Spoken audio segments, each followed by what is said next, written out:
Yeah, we can start, no? No, no, no. No, no. Cool.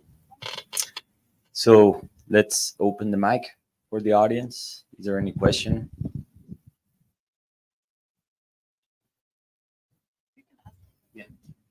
I'm just waiting for the audience. No. Actually, I'm waiting for Dan. No, Dan.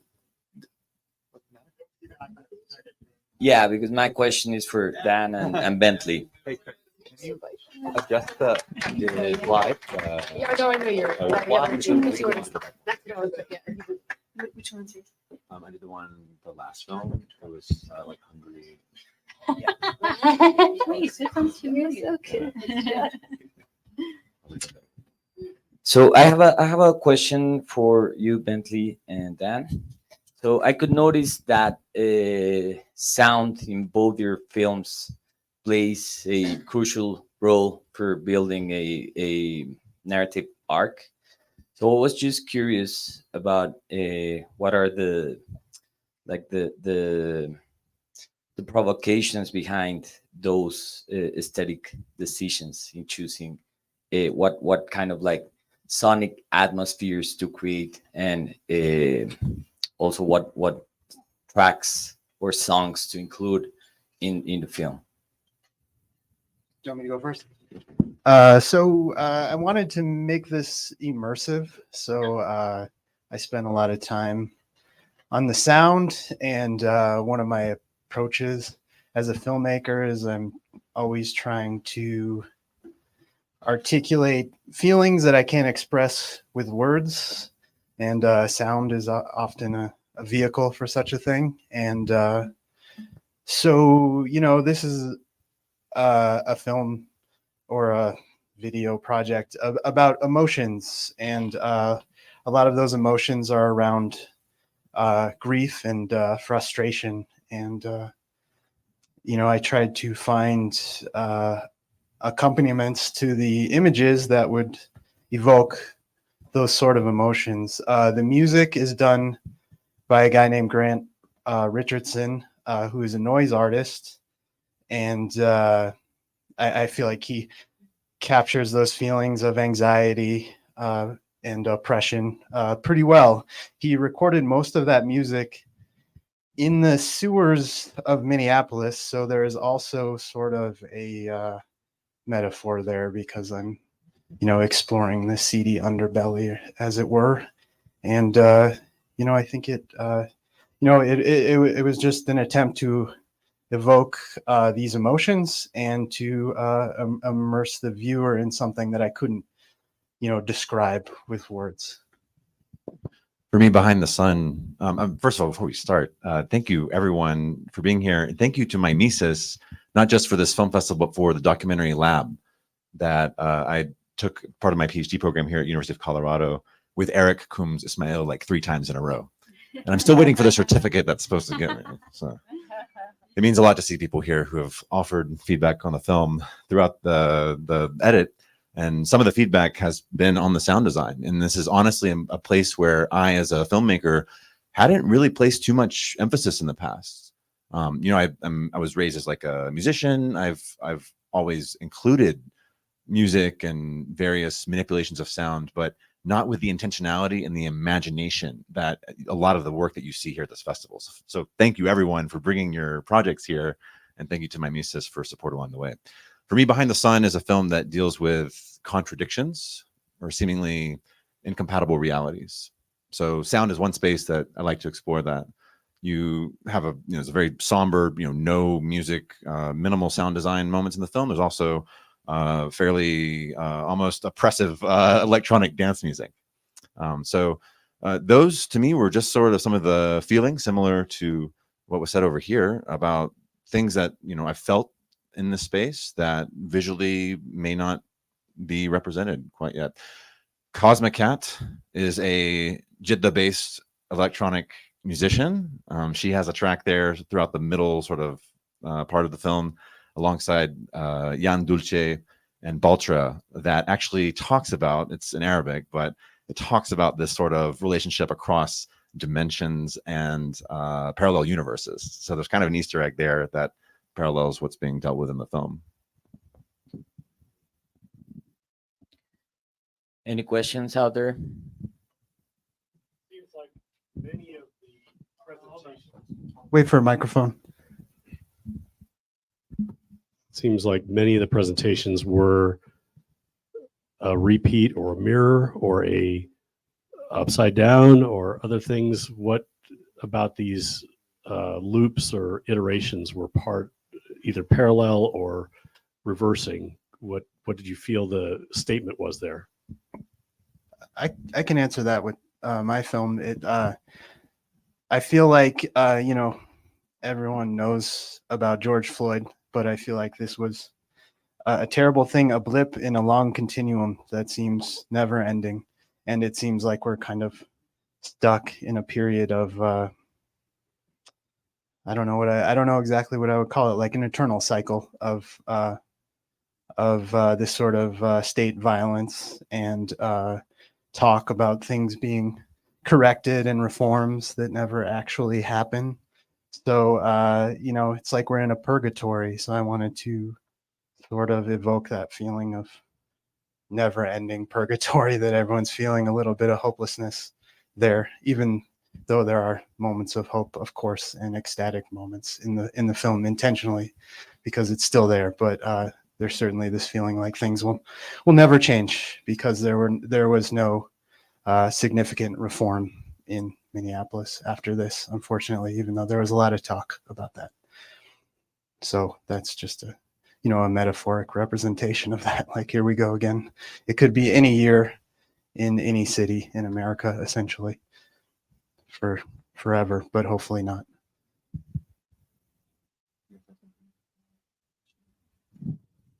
For me, I guess the most direct answer to that question is the upside down footage shot on bicycle.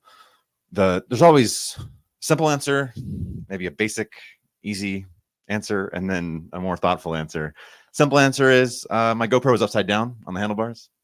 I did this to not be too obvious going around the city. I'm very impressed by you're a little bit more out there. And when I imported the footage, it's upside down. But watching that footage, I felt, holy shit, I feel like I'm falling infinitely. And to be real for a bit here, this is also a time when I was going through a lot of realizations about myself and the universe around me, and something that I would call maybe existential terror. I started to believe in death. I've been raised in a very religious household. I guess I just hadn't really confronted that. So seeing that footage resembled some of the anxieties that I had felt during that time. It's also a dream state, using the film as a dream state. The final shot of the film is a sort of continuation of that dream state, but it's right side up, because that dream state for me now has become a sort of reality. I have to confront that imagination of finding that person or that place again. It's not going to happen. So. Any other question? This is a question for Dan. Like, my heart's still like pounding from your film, and everything you've said on stage comes across so embodied in the visual and the sound and the edit in here. The aggression of the drivers, kind of this class division in Minneapolis, racial violence in Minneapolis, the honks, the swerving of the cars, just the way the sound and the shake of the camera came through. And I feel like through all these formal strategies you're using, you brought up this, you know, really critical portrait of Minneapolis. The question is, at what point were you so aware of like how the GoPro's lens like kind of puts you so close in between the cars, and how like the sound becomes extra violent if it's mixed in a certain way? And I found it both very visually and sonically aggressive. And I say that in a very good way.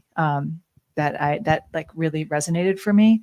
So I don't know if that was anything that, as you were collecting footage and putting it together on a timeline, that you were playing up as a way to frame Minneapolis, or how it was coming together for you to create such this immersive and aggressive feeling.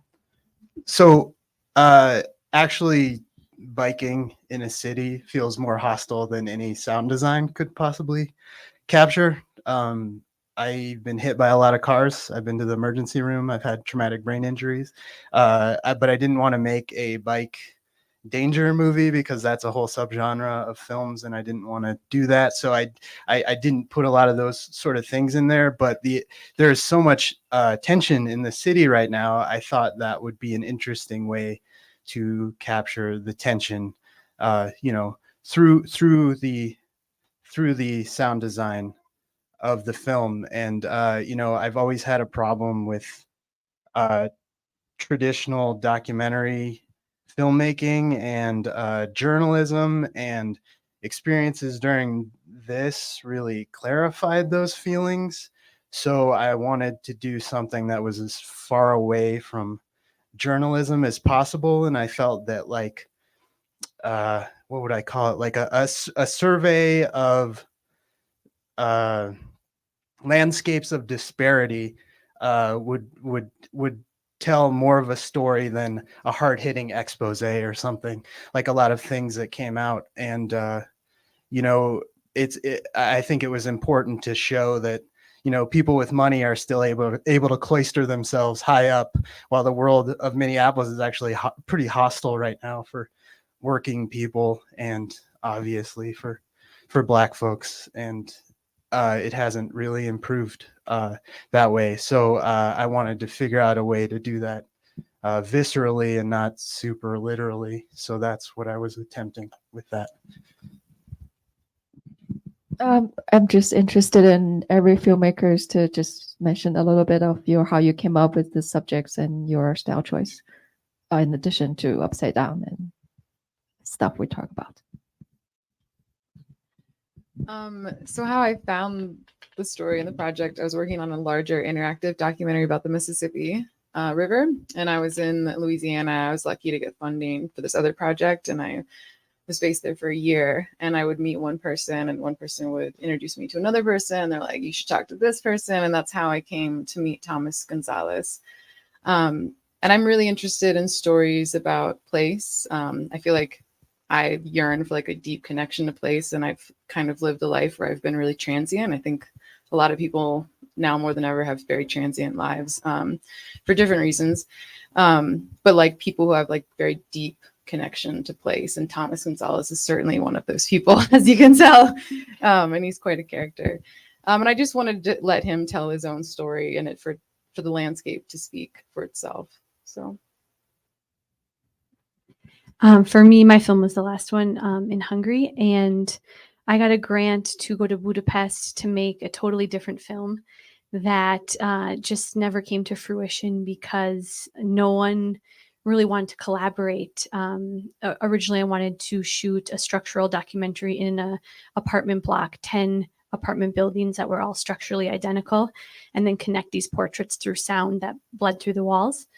But I couldn't find two people in one apartment block that wanted to collaborate. So I just shot what I could. And I realized that this, there was a real deep-seated fear within the society that was a legacy of communism. And then because of the authoritarian regime now with Viktor Orban. And so that's kind of the film that I ended up making. But this film was very much a film that I made in the edit. And I just I had 9 months in Budapest, and I became close with the one family that you saw inside the apartment block with their little boy. And so Peter, who is the father in that apartment, he, was very much like involved in protest and trying to bring more democracy to Budapest. And he just kind of became super soured and disillusioned in the process. And so he became my biggest collaborator and wanted to, first he loved films. So he wanted to be in a film. And then he also wanted to, make a political statement and be on camera in this film, kind of showcasing, the control of media in in Budapest and in Hungary, and what that's doing to society there. So I'll go. I'll just reiterate what I said before, which is,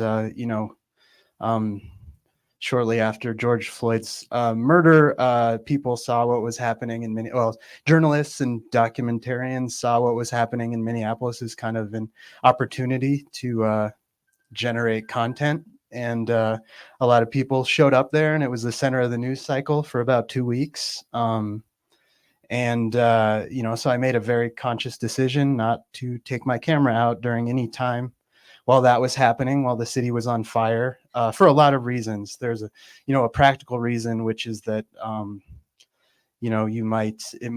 anything I filmed might end up being used as evidence. And I was very sensitive to that because I don't want any of the good guys to end up in federal prison because of my dumb little fucking project. But a lot of, journalists who weren't from there came to the town and looked at it as an opportunity to get a big scoop or to win a prize. The Star Tribune won I don't remember what prize it is, a big national prize. And the people who wrote it aren't even really from the city. They live in the fucking suburbs. And every time things got really gnarly, they would leave. As soon as it got dark outside and the city was on fire, they would leave.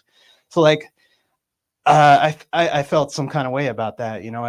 So I kept my camera. I think a really important thing about being a documentarian or whatever is to know when to not use your camera, when to put it down. So I wanted to make something once these, fucking parasites left the city. I thought it might be it might be interesting to do something about what it's actually like to live in the city, without being sensational about it, and this was the product of that. And I have a certain kind of axis because I'm just riding over the city all the time, and I wanted to do something. Last year we had discussions at this festival about films about extractive industry and how that can parallel to extractive filmmaking. So I wanted to do something that was anti-extractive. I wanted to, I didn't go anywhere I wouldn't be otherwise. I didn't impose myself on anything. It was just where I happened to be. And it turned into what it is, what you saw. Yeah, that was it. So I had moved to Jeddah in Saudi Arabia to teach in a filmmaking program.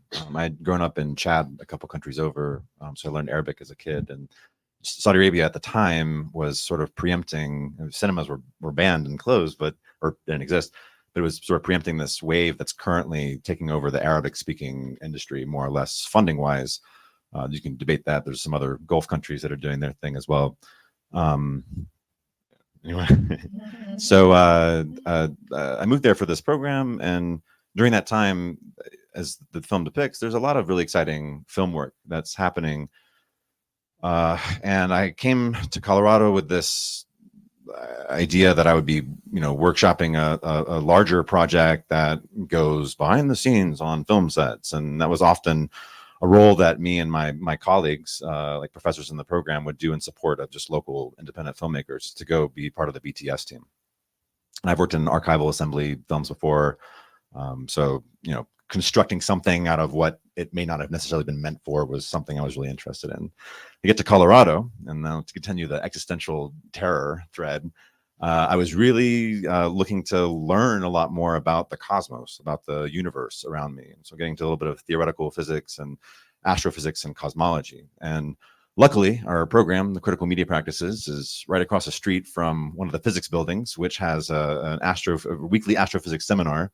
Even people like myself can come in, act like I understand something for the first 10 minutes of a presentation, and then I'm challenged to give my own presentation towards the end of the semester, which I did a few times. So I met Jimmy Negus right here, who is just defended his PhD in astrophysics at Colorado. Congratulations. Yeah, it's a big deal. He's got his NASA lanyard. I'm going to ask that he puts it on later. Maybe he says something for the Q&A here too. And I tried to present on protoplanetary formation. All right, like a total newbie. I didn't know anything, and open with a joke where I said, "How do planets get their shape?" And all the scientists in the room are like scratching chins, and the others debated theories and everything. The next slide was Planet Fitness. And I got a laugh from Jimmy. Had a few more jokes. And we had anonymous feedback mechanism for this seminar. And you know, I got a lot of encouraging feedback. One of them was, please try not to mask your lack of knowledge with humor. Which, you know, that one's tagged in my bathroom mirror now, every day. Very important. But along the way, it was a very humbling experience to learn about things that I'm starting to really care about.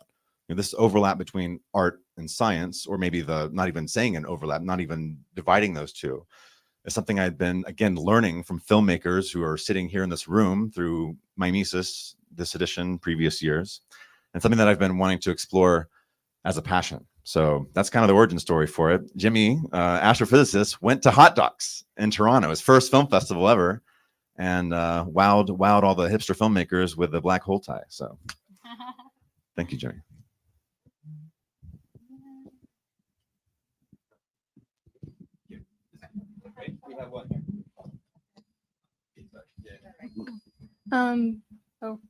Dan, you say that the current state of our country and institutionalized racism is like an endless loop and that it's purgatory. I'm just curious to see if like you've ever thought past that and like have thought of anything that we as like everyday citizens can do to end those cycles or to better our society. I'm glad you asked, because there was a period as the city was burning and things were very, very chaotic, where the community really took care of itself, and it became kind of a living argument for abolition, essentially, because as you may know, the American Indian movement was founded in Minneapolis. There's a long tradition of resistance in Minneapolis, as we've seen in some of the other films. And everyone really came out for each other. And it was a really, really hopeful time that there would be like institutional reform. And then what I'm starting to think is that maybe we don't rely so much on the institution, and that we should, worry about our neighbors and take care of our neighbors and redistribute our wealth. Boulder, there's a group on Facebook called I think it's called South Minneapolis Autonomous Zone, and people who need help will post their information, their PayPal or their Venmo. Go there and just give them fucking money and pay reparations. There's an organization called the Uhuru Solidarity Movement. That's one of them. There's many more. You can pay reparations. Like, do it. Do these things. Take care. Don't wait for institutions which move slowly or don't move at all. This really reinforced that, like, the only people you can rely on are your neighbors. And what I was going to say about the American Indian movement is that they patrolled the city and kept people safe during this time. While the police were being active antagonists, like anyone trying to put out a fire, they would shoot rubber bullets at them. They wanted the city to burn. They hate the fucking city. They're terrible people. Like, cops are problems everywhere. They're extra fucking vile in Minneapolis. And I could go on, but there's like a long history in Minneapolis of that. So, people who actually care about the community can take care of the community, and it's possible. And we saw it happen. People needed food, people needed diapers, and they were taken care of during this time without any institutional help. We figured it out, like, it's possible. So there is hope. But when I talk about the purgatory, I'm talking about institutional things more than, this community, it's community is what's important, at the end of the day, and maybe that's our way out. But it's tough. It feels really bleak right now. It's really, I think about these things all the time, and it's like, it's hard to decide what the fuck to do. It feels hopeless sometimes. And I think it's okay to explore those feelings because they're valid, but it's tough, and I can't, I'm just some dumbass, I don't know, it's tough, and I reckon with it as much as I can, but it's tough. Any questions for the women on the panel? Yeah, I actually. Sorry, yeah, like I feel. I was actually going to make a comment about the screening as a whole, and something that I'm not sure was created as a connective thread, but that appears as a connective thread, which is just this sense of duration and resistance and resiliency. And that really comes out in so many of these films, you know, for your work, the resiliency ultimately of a romantic resiliency, you know, which is a beautiful thing. And I mean, your film is so much more nuanced than that, that I don't want to say that that's it, but it's there and it's embedded and it's very real. And then your work with, you know, this man in his 80s, you know, resisting and enduring and, you know, being part of the land and you know, not leaving, you know, and then your work with your resilience as a filmmaker to be able to work within an environment that and tell a story that was not the story that you originally planned for, and that sort of resilience.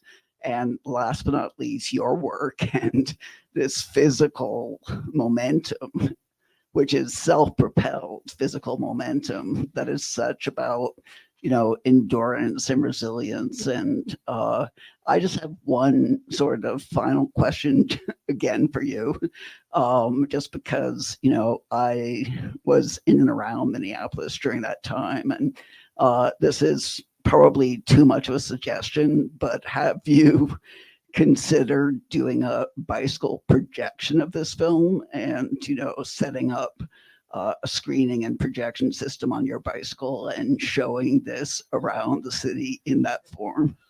That sounds logistically like a nightmare, but I might consider it. I hadn't yet. No, There are people who do it. My We should God. talk. I cannot imagine.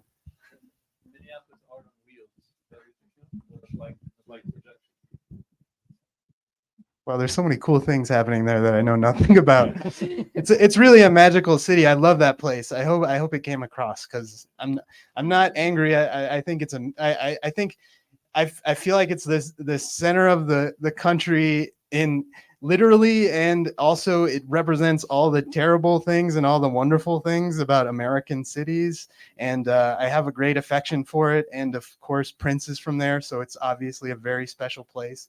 And I love it very much. And there's so many cool things and cool people happening there that, you know, I find out about a new thing every day. So it's very much an alive place, and I hope that came across. Yeah, I have a question about voiceover. One thing I'm noticing, maybe I just don't get out enough, but a lot of documentaries really seem to rely on it more and more. No judgment there. It's a great time-honored documentary convention, but each of you have a really unique relationship to how you used it to structure your film. Even Dan's little sort of punctuated contextual clues, I'm including that here too. So if each of you could just sort of talk about, you know, to the degree which you interrogated, questioned, embraced the idea of voiceover or text. With Thomas, I mean, I really only had to ask him like one or two questions. Like Thomas, he had a lot to say, and he's so like I'm used to, you know, sitting down and asking a lot of questions, but there wasn't much space with that. I just let him go and let him tell his story. And then I had a lot of just footage of me like observing Thomas, and so wanted to interweave that with like moments that were just like where he had things to say just in the moment as I was like observing him going about like doing work. And yeah, I mean, that's definitely like a careful balance as you go about making and editing the piece to see what works. Because it is like a bit of like, you're kind of like always manipulating a piece as a filmmaker, like in terms of like you have that power as the editor. So, yeah. For mine, I experimented with using multiple media clips to talk about this problem of propaganda in Hungary.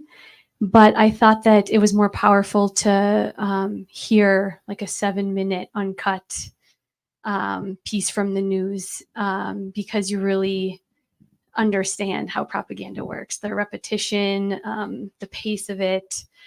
It was by no means like fun to edit this because I've watched this I've heard this news clip like millions of times. And yeah, and so you just hear over and over about, Orban is making Hungary a more secure place. Christians are being persecuted. Immigrants are a threat. And, this is just 1 6-minute clip. And this happens every day, all day. He owns 90% of the media. So you can imagine, what average citizens who don't see any other media think about immigrants, the LGBTQ community, the EU, George Soros, all those things. So, yeah, I love observational cinema. My first film was like very much just me and this relationship I made as a Peace Corps volunteer in Bulgaria, and it was really intimate. And I thought I was going to make a similar film in Hungary, and then this is the film I ended up making. So it's you got to do what you got to do. I just want to give a quick shout out to Kay, who flew here with a 7-month-old, who I think is in the audience. Yeah. Oh, he sounds like. Well, I shot this in 2019, and then I had 2 babies, and so now I'm finished it in 2023. So I'm super happy to be here and for all of you to watch it. So thanks. Infants love experimental documentaries.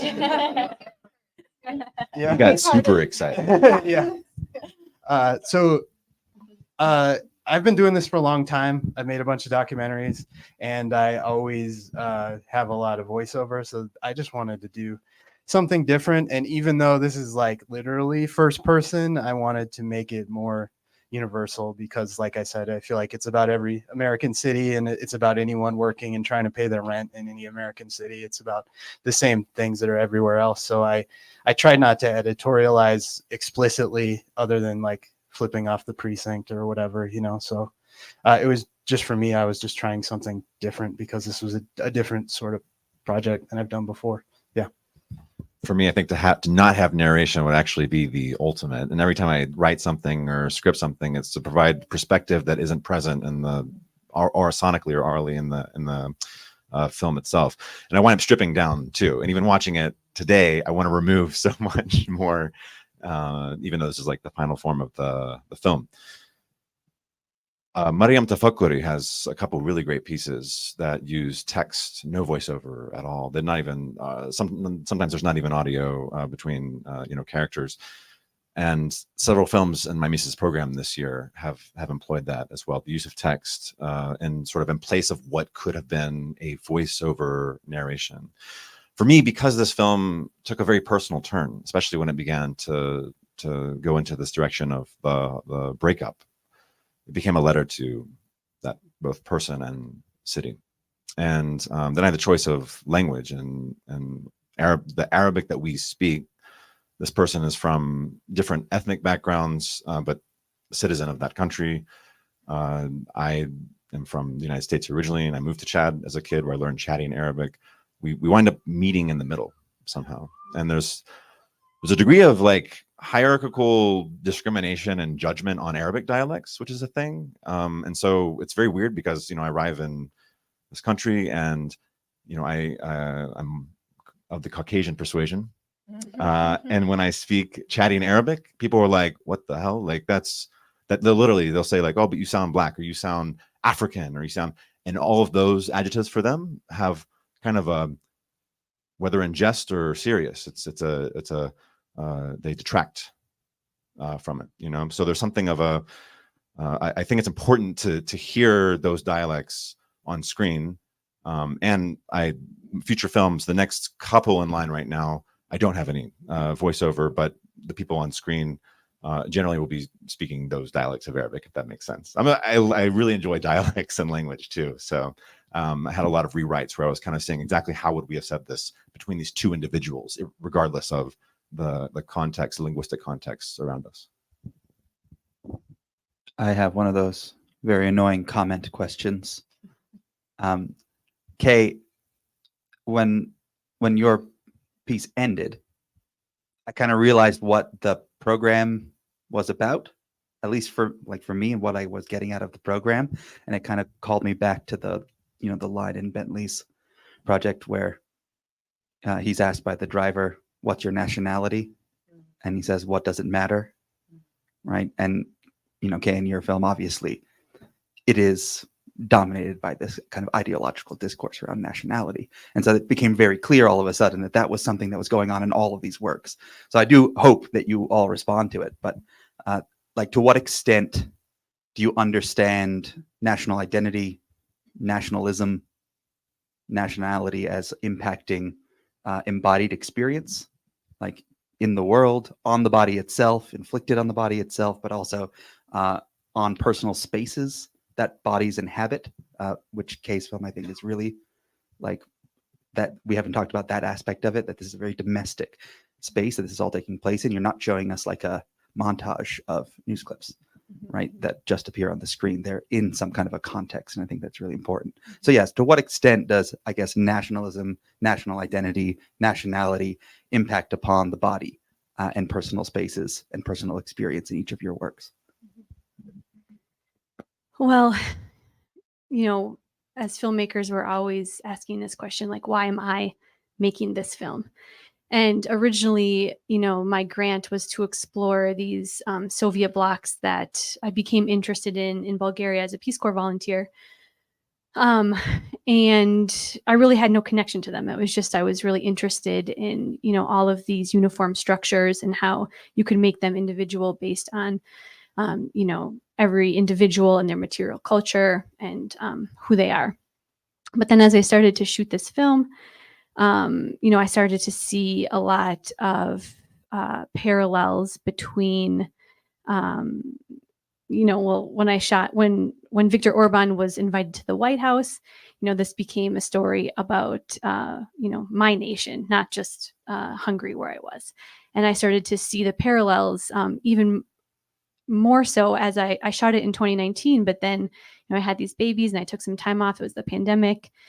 And more, it just was, front page news, like the far right, their embrace of Orban and taking all of these, this playbook from Orban, DeSantis, and, it was everywhere in the Atlantic and New York Times, and how, this is the stripping of freedoms is something that we as Americans should also be very concerned about. And so I really saw this film. It finally made sense to me. Like, why am I here in Hungary making this film? And it became, then I could finally answer this question, why me? Why am I making this film? Why here? And yeah.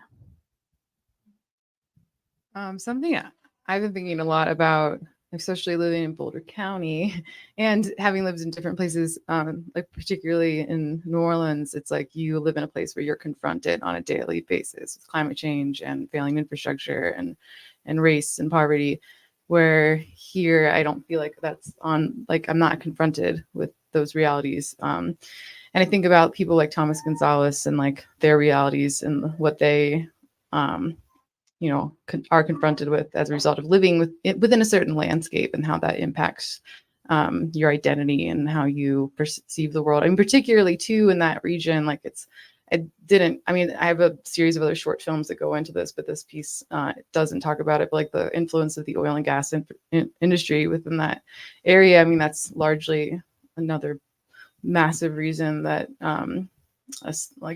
erosion is caused such a big problem within the landscape. And that's like something else that like really divides communities. Like it's, sons and family members who are employed by the industry versus people who are being impacted by the effects that it has within the environment.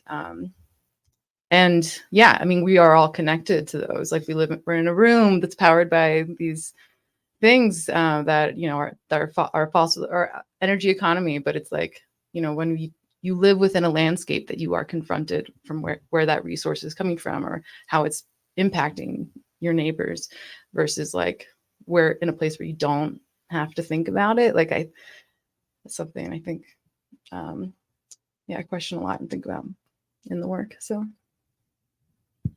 Sure. I mean, I think there's nothing more American than,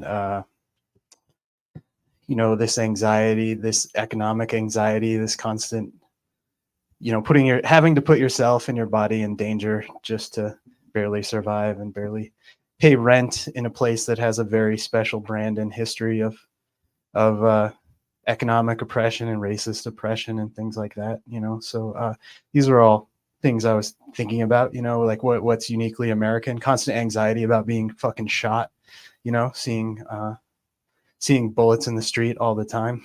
You know, that wasn't a thing that I experienced when I first moved to Minneapolis. And then within the last 2 years, all of a sudden, gunshots every night and everyone has automatic weapons all of a sudden. So just like machine gun fire all the time. I think, you know, there's obviously other countries where you have to reckon with that. You know, there's places there in war and things like that. But this is, you know, I was trying to capture what I would consider a very uniquely American form of anxiety. Well, my dissertation was on disidentification from nationalism. Don't say. You don't say. You don't say. So I'll spare you all from most of that. But I think I find myself caught between sort of two, again, seemingly contradictory realities. There are certain things that, without a language that can be reduced to national markers or any kind of identity marker, we don't get shit done, right? So, you know, it doesn't really affect anything. And you say, oh, well, you know, Zionism in a particular regional context with without mentioning nationalities isn't nearly as effective or emphatic as saying fucking free Palestine, you know, stop settler colonialism in this year. Black Lives Matter. We don't say individuals who may be identifying with a particular racial, which could be lowercase or capital D, but doesn't accomplish anything. At the same time, I'm also attracted to this ideas. I've drawn a lot of inspiration from Munoz in the space of queer theory, imagining futures. You know, we want to see change. We had a question earlier here. What's that change we want to see? What's that new space? If we say, oh, that new space, it doesn't exist because, you know, this shit all sucks, whatever. Well, yeah, we're not going to even invent the language to create that new space. That's pretty much it. Yeah, it's tough. I find myself caught too. I mean, I can't, you know, even the question of nationality for a long time, moving from US to Chad, my family had, you know, we were working for an NGO, right? So my family has this like large degree of like cultural separation from friends around us, our neighbors and stuff. My parents being older adults, that was very highlighted and obvious through class disparity and just this fucking wealth and audacity to even move to another country and work. You know, my dad's a doctor. You know, my parents had difficulty forging friendships, you know, across that sort of class divide and cultural divide. My brother and I are young. We're able to grow up as kids without a lot of the pressures and realities that adults face. So some of me wants to believe that can be achieved, you know, across culture, to deconstruct culture, to see what are the things that bring us together. At the same time, I think being real with the realities that exist is also really important. I find myself caught in the middle. One last thing I'd like to say about resilience in domestic spaces is originally I thought I was done with this film and there was no montage in the middle with those domestic spaces where we enter the block and then we see those domestic spaces and the woman's question, like what do we do now, you know? And I wanted to include that montage to say, you know, life goes on. These people are still drinking wine. These 2-year-olds learning to walk.